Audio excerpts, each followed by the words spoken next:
fragmented narratives that reflect their liminalities, revealing beauty and resistance, not in fixed purities, but in the dynamics, ambivalent spaces of cultural negotiations and cultural post-colonial experiences. Here too, in Mamang Dai's novel, The Black Hill, I'd like to bring the premises of the novel where this is a story which is taken from the mid-19th centuries in the 1950s, where Arunachal was then the Northeast Frontier Tracts, NEFT, of the then British Raj. So in that time when there was this expansionist policy that was going on by the East India Company, there were also missionaries who were trying to expand religious pursuits. And in this story, she mentions about two Jesuits from France who are trying to go to Tibet in a mission called Tibet Mission, and they're trying to pass through these harsh terrains of the Arunachal Pradesh area, which is Subansiri area.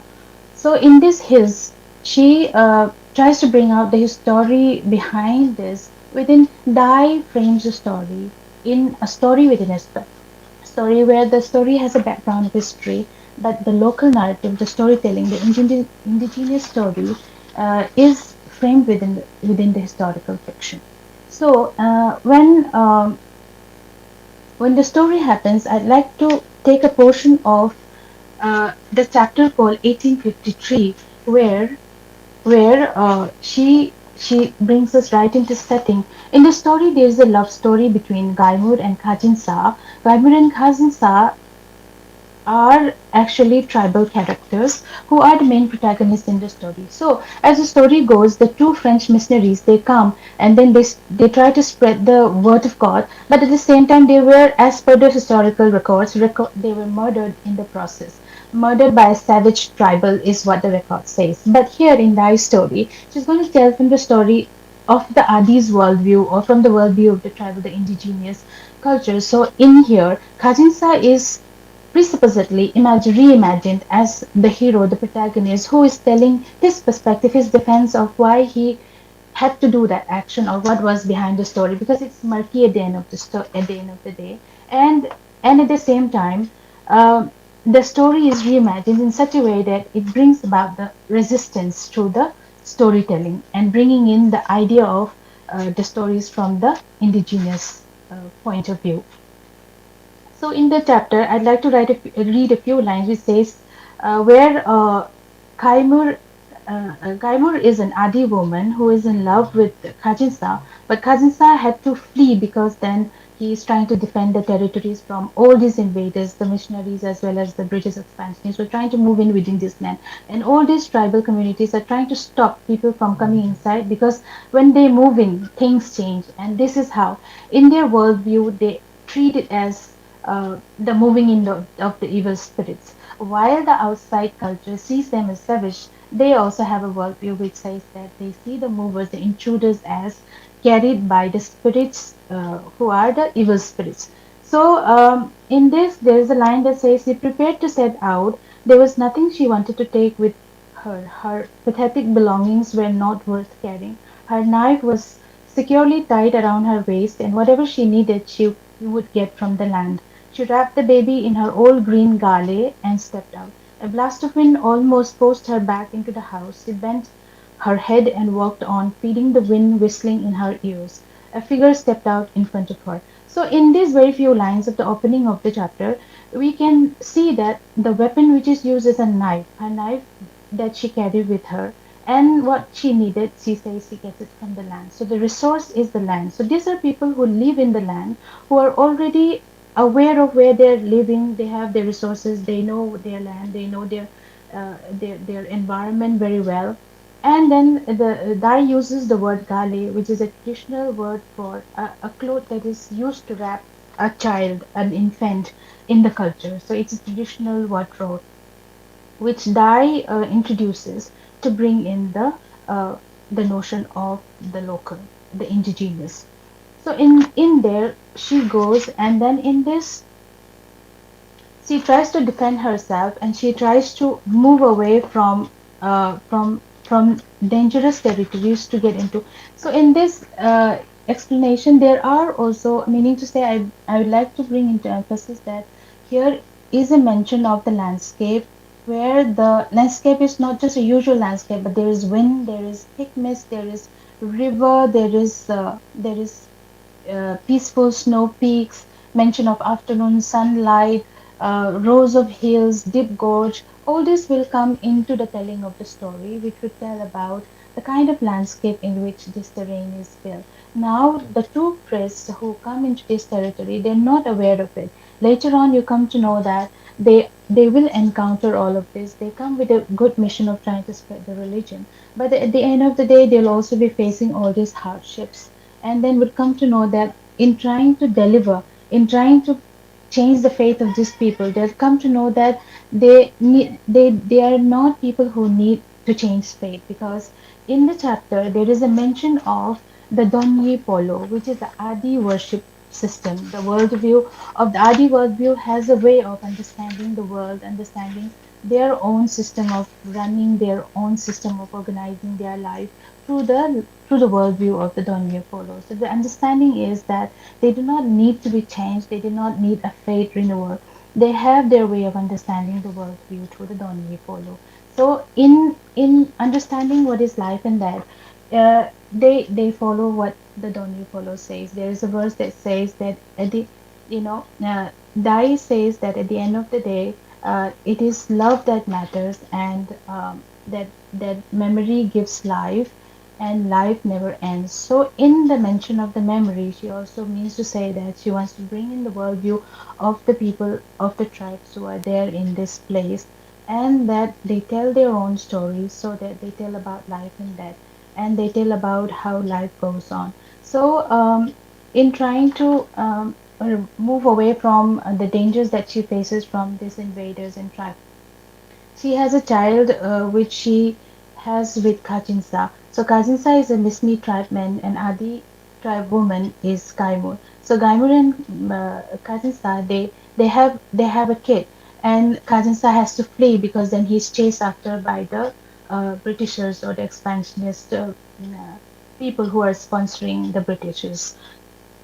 So in trying to save themselves, she has to move back from her husband's world to her own world. So in trying to get back to that, she is helped by her own tribe's people, but secretly. So even in their own world, even in their own world system, there is a way of running. So there is a way of organizing the world.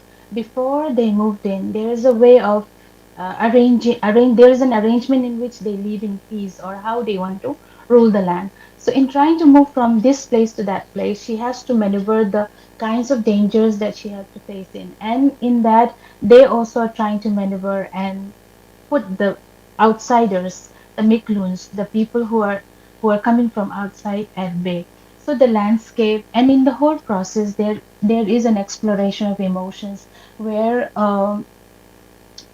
where Dai talks about how Gaimur wants to preserve the Adi's worldview through the use of Adi food, Adi way of living, Adi way uh,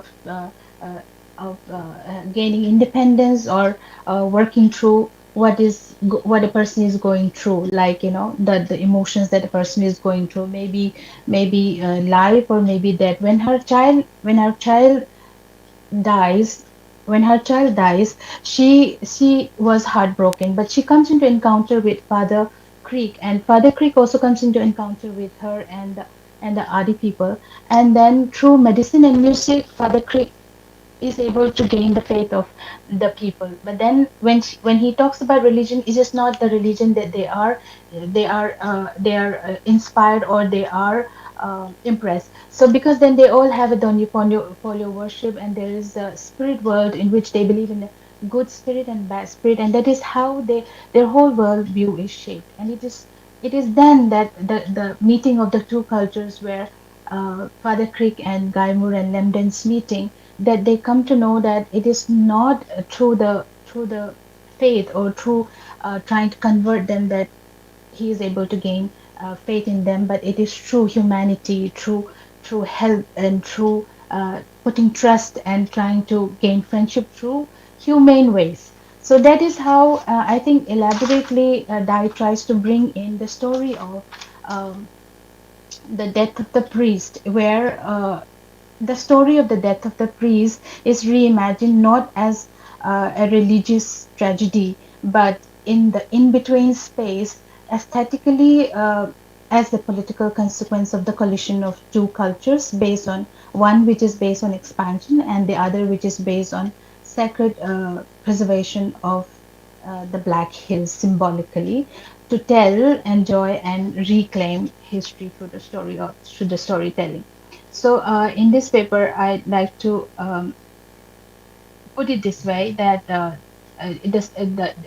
paper examines sophisticated aestheticism in Mamangdai's fiction, specifically in her ability to dissolve boundaries between the mythic, the historical, and the contemporary, and by analyzing how she merges aesthetic memory with the brutal realities of colonial history and explores the concept of in between, and ultimately demonstrating how Dai's use of the English language is a deliberate act of writing back, while the beauty of her narrative architecture serves to safeguard indigenous sovereignty, and proves that it is that in the post-colonial Northeast aestheticism is not an escape from politics, but a powerful means of articulating a living, uncolonized identity.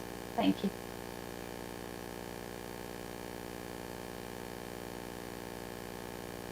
Thank you.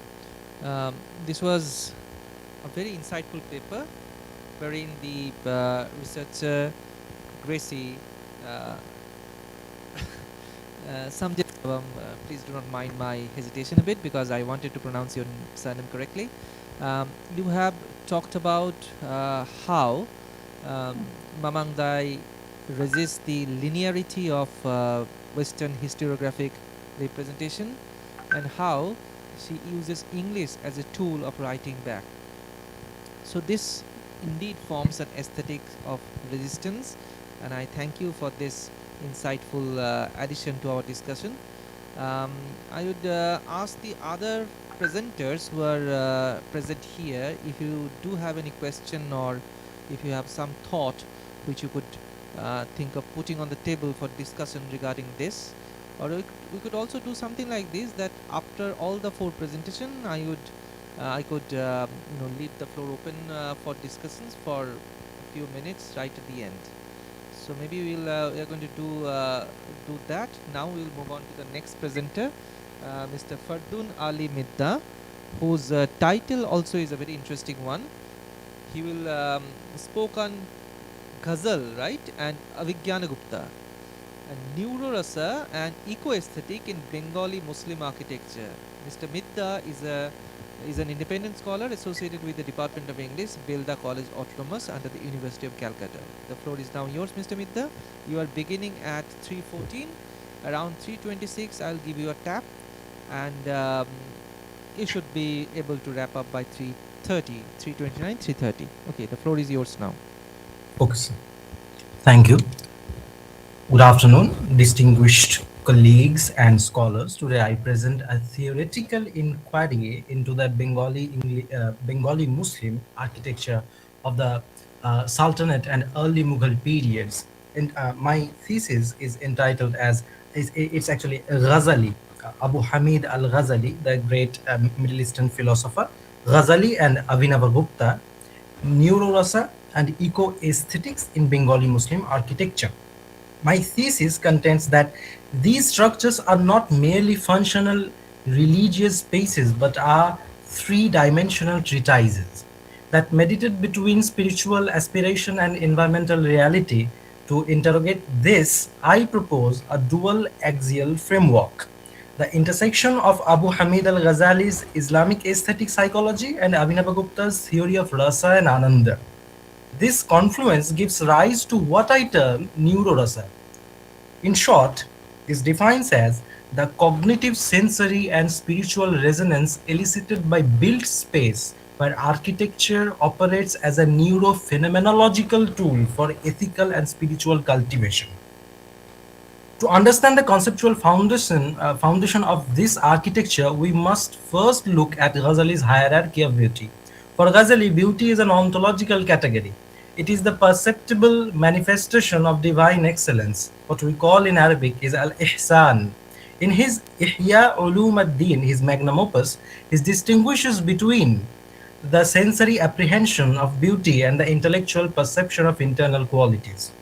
Sacred architecture, in a Ghazalian sense, is designed to activate the human fitrah, means our primordial innate nature, the innate urge to submit to one God or a superior being. The mosque becomes a site for dhikr, i.e., remembrance. But the physical environment, through its geometry, rhythm, and light, serves as a series of ayat, meaning signs, pointing toward the transcendent.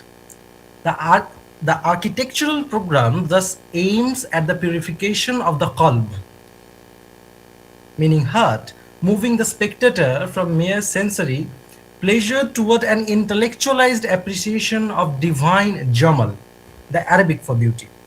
This Islamic framework finds a profound cross cultural resonance in the Kashmiri aesthetician Abhinavagupta's theory of rasa. Abhinavagupta argues that the ultimate goal of aesthetic experience is ananda, an undifferentiated transcendental bliss, or rather through the process of what we call in Sanskrit sadharanikarana or universalization, the individual spectator sheds their limited subjectivity and egoic concerns. Specifically, I argue that Bengali mosque facilitates the experience of Shantarasa, the sentiment of absolute tranquility, by engaging with the rhythmic repetition of domes and the intricate aniconic patterns of terracotta ornamentation. The practitioner achieves a state of spiritual equilibrium that aligns closely with the Ghazalian pursuit of earth purification. The bridge between these medieval philosophies and modern science lies in neuroaesthetics. The neurorasa model suggests that specific spatial variables in Bengali architecture or any architecture in this world are calibrated to modulate the brain's default mode network or DMN. This network is typically associated with self-referential thought and internal rumination. Studies in neuroaesthetics indicate that profound aesthetic encounters, what we might call aesthetic absorption, lead to a contemporary deactivation of the DMN, facilitating a state of self-forgetfulness. This neurobiological shift mirrors the spiritual goals of both Ananda and Ihsan. Furthermore, the concept of embodied simulation helps explain how the physical forms of the mosque, the enclosure of the domes, and the texture of the brickwork evoke a kinesthetic empathy in the believer, harmonizing the body mind continuum with the sacred environment. We must now ground this high theory in the material reality of the Bengal Delta, because ecology is different in every ecological geography. The regional architecture was defined by what I call architectural bricolage, as also termed by Claude Lévi-Strauss, a creative response to an environment characterized by monsoonal deluges and a total absence of building grade stone, unlike the Mughal architectures of the Ganga Yamuna Delta. The Sultanate architects translated global Islamic typologies into a local vernacular of silt and clay. This is most evident in the Chola roof, the brick abstraction of the indigenous curved bamboo and thatch hut. This was not merely an aesthetic choice but an ecological necessity for rapid rain drainage, effectively vernacularizing the sacred form. Multi-dome configurations. Instead of massive central stone domes seen elsewhere, the Bengali mosque utilized a rhythmic grid of small brick domes. This created a forest-like inferiority that resonates the dense vegetation of the delta, as also seen in the 60-dome mosque of Bangladesh and in a smaller scale, two Tipu Sultan mosques of Calcutta. Terracotta ornamentation.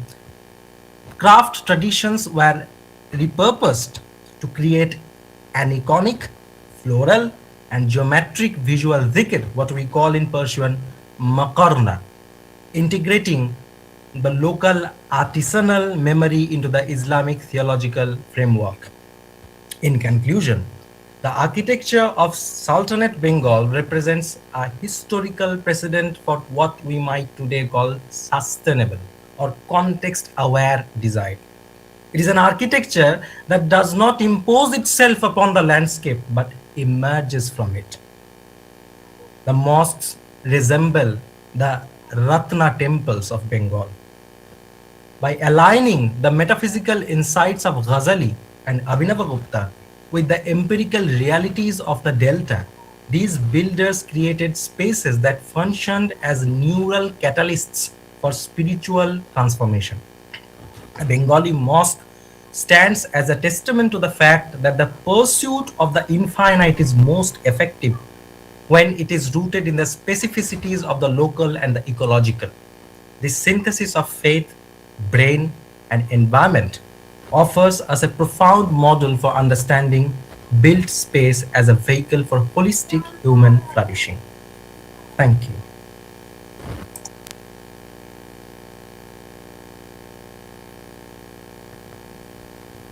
Thank you, Mr. Midda, for this paper, and also thank you for finishing off well within time. Um, this is indeed interesting. You have synthesized the architecture of Abu Hamid al Ghazali and Abhinav Gupta, and one point you have made, which is very pertinent, is that without the understanding of the context, if something is imposed, then it becomes incongruous and it doesn't contribute to the cultural health, which leads to the spiritual health of the milieu, of the locale of the society.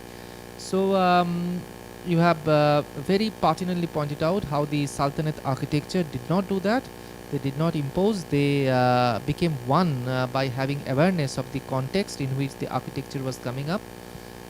So this is a very insightful take into the aesthetics of sculpture, aesthetics of architecture, and this shows how over the years our society has been able to synthesize different strands of religiosity, different strands of culture, and have been has been standing on its own as a very distinctive presence, wherein by secularism we mean not the devoance of any religion but the unification of different religious thought.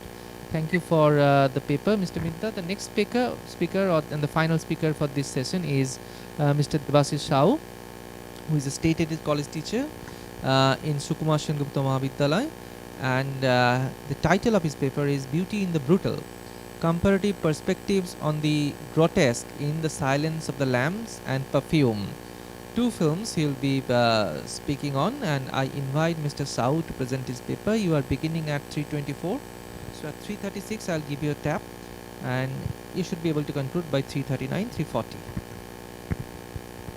Am I audible, sir? Yes, you are. You are audible. Thank you, sir. Good afternoon, everyone.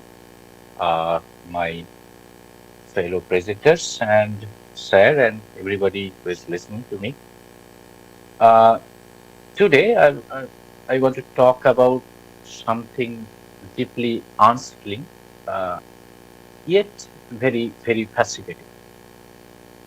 Beauty inside brutality, and how contemporary cinema teaches us to see and sometimes even admire the grotesque. Noel Carroll, famous film theorist who wrote the book The Aesthetics of Horror, he had a quote he wrote in his book that the grotesque monsters attracts as much as it repels. And the germ of my paper comes from that quote, and the title of my paper is Beauty in the Brutal: Comparative Perspectives on the Grotesque in the Silence of the Lambs and Perfume, the story of a model. I have chosen two iconic serial killer films, and I'll try to examine how grotesque aesthetics operate in these two films. The number one is The Silence of the Lambs, a 1991 psychological horror thriller film, American film, directed by Jonathan Demme, written by Ted Talley, and it is an adaptation of Thomas Hardy's famous novel with the same name. And The Perfume, the story of a murderer, it's a 2006 psychological thriller, period psychological thriller, a film directed by Tom Tykwer, and it is co-written by Andrew Birkin and Bernard Eisinger. And it is also based on the novel of the same name in which was published in 1985 by Patrick Susting. At a very first glance, these films seem very different in tone. Their style, their mood is far different from each other. But I think I argue that both deploy the grotesque to stabilize or destabilize our idea of what it means to be human, blurring the boundaries between beauty and horror, reason and madness, and normality and monstrosity. Uh, what is grotesque? Traditionally, the grotesque is associated with the distorted, the hybrid, and the in between. Think of the bodies that do not obey anatomical rules, minds that resist moral categories, or emotions that mix attraction with repulsion. Grotesque aesthetics involve the artistic fusion of incompatible elements such as human, animal, and plant forms, creating bizarre, distorted, and fantastical imagery that blurs the lines between beauty and disgust, sacred and profane. It challenges conventional harmony through exaggerated, asymmetrical, and uncanny, yet often whimsical representations to invoke or evoke discomfort or morbid fashions.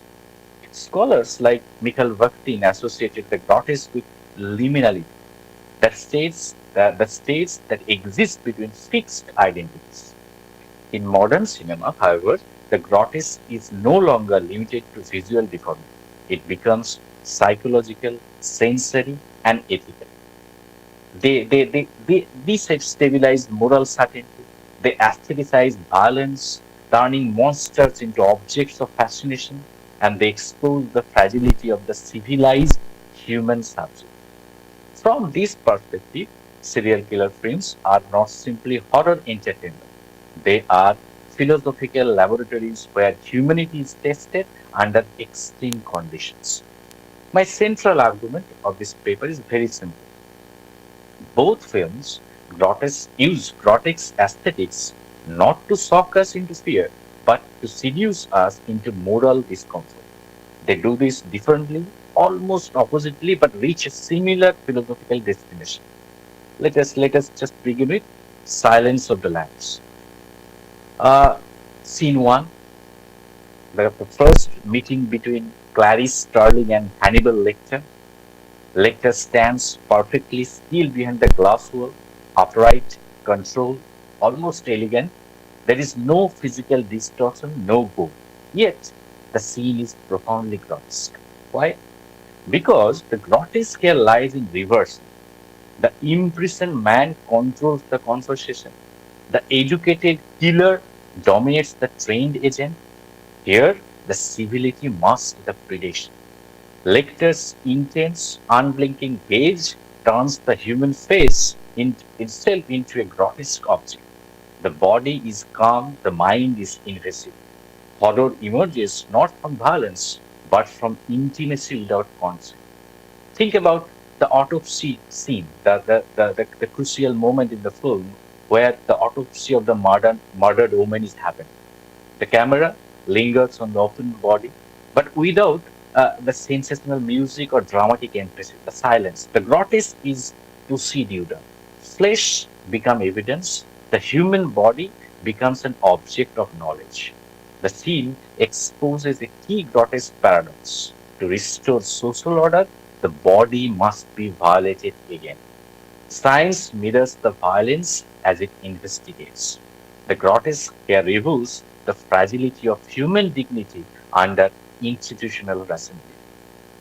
Now let us go to another film, which is Perfume. I would have gone to the many scenes in Silence of the Lambs, but the time is very short. So I go to the next film.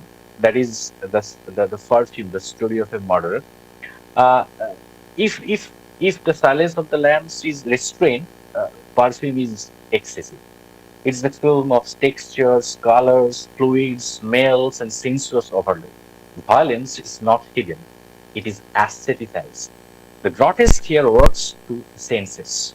Murder become lyrical, bodies become raw materials, decay becomes beauty. Jean Baptiste Grenouille does not kill. The main character is Grenouille, Jean Baptiste Grenouille, does not kill out of rage or revenge. He kills in pursuit of pure beauty, an impossible abstract ideal. The grotesque lies in this contradiction.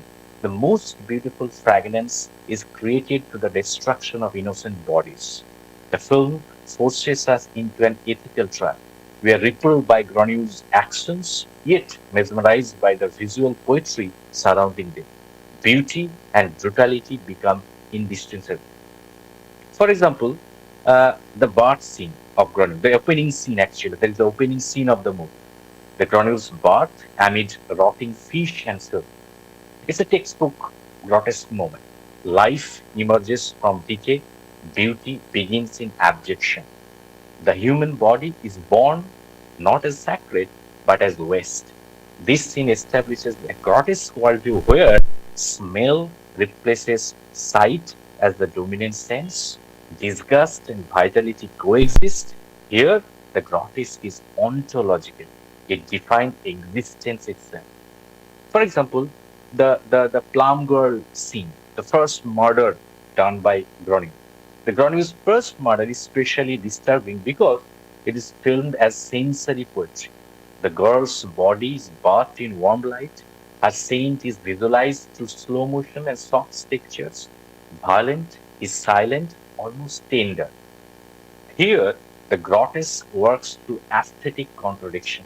Murder becomes beautiful, desire replaces empathy, and the victim disappears into fragments. We are not horrified, but disturbed by our own visual pleasure.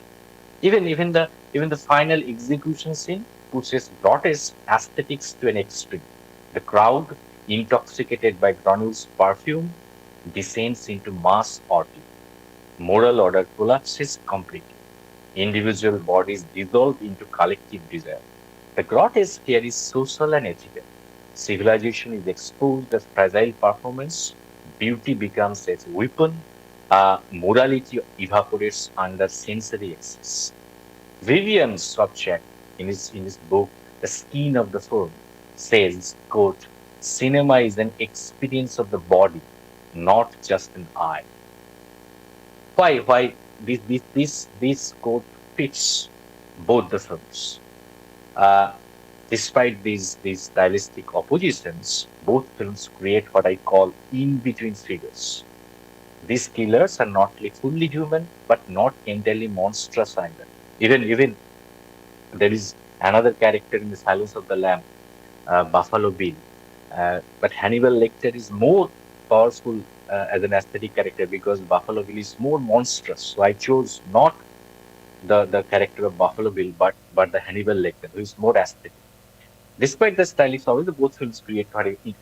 These killers are not fully human, but not entirely monstrous either. They occupy a liminal zone between rationality and madness, between civilization and savagery, between aesthetic creation and ethical destruction. The grotesque here allows these characters to violate fixed categories. They expose the uncomfortable truth that monstrosity is not external to humanity. It emerges from within it. Why grotesque matters to you? Because the grotesque reflects our modern anxiety, fear of losing moral certainty, fascination of transgression, suspicion that beauty itself may be violent. These films suggest that evil no longer wears a monstrous face, it wears culture, refinement, and aesthetic brilliance. The grotesque thus becomes a mirror, forcing us to confront not just killer on screen, but a fragile ethical structure that sustains our idea of the human. To end with a quote by Francis S. Conley in his book The Grotesque in Art and Literature.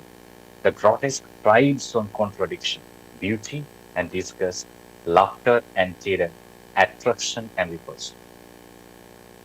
Both films demonstrate two contrasting but complementary modes of grotesque aesthetics, the clinical and the sensual. One chills us through restraint, the other intoxicates us through excess. Yet both reveal the same disturbing side.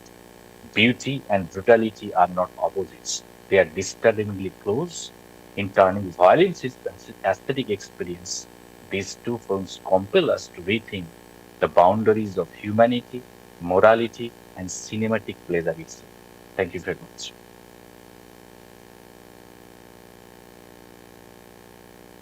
Thank you, Mr. Shao.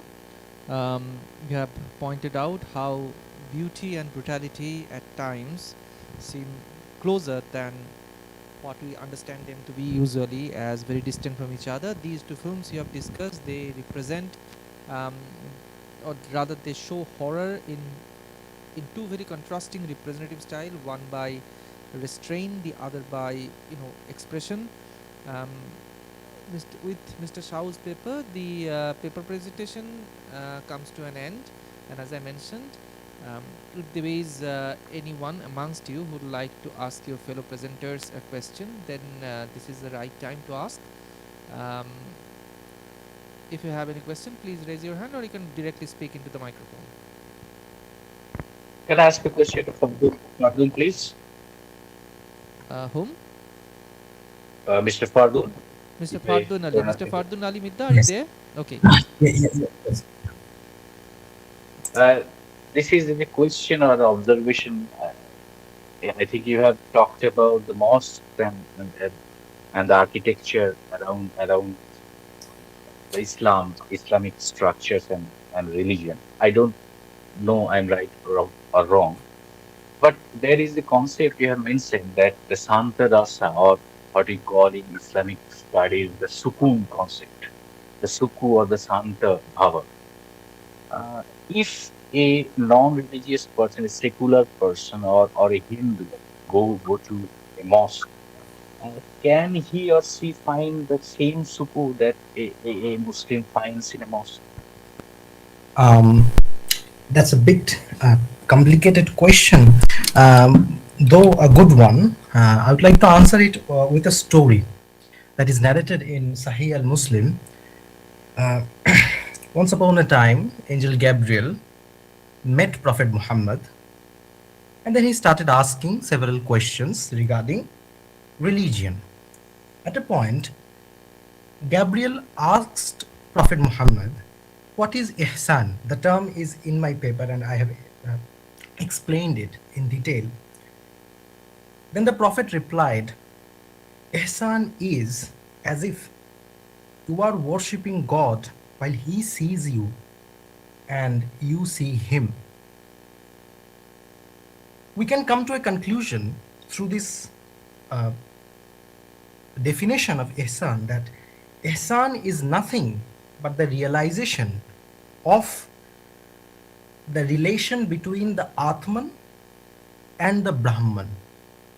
So, if anyone, I'm not mentioning any religion, if anyone is spiritual enough to consider himself as a worshipper and whom he is worshipping as the Brahman, and has the knowledge and the realization, as Abhinavagupta says, the purpose of Santarasa, the Shantarasa, is the realization of this connection of self and the Brahman. Anyone who has this in the soul, I think, should obtain that rasa from that architecture or that aesthetic of Islamic beauty. Right, right. Thank you. Is there any other observation, question? So I thank all the paper presenters for your contribution to this session. Hope this leads to further inquiry. With this, I declare the session to be closed. Thank you all and have a very good evening, all of you. Thank you Thank very you, much, sir. sir. You're welcome. Thank you, sir.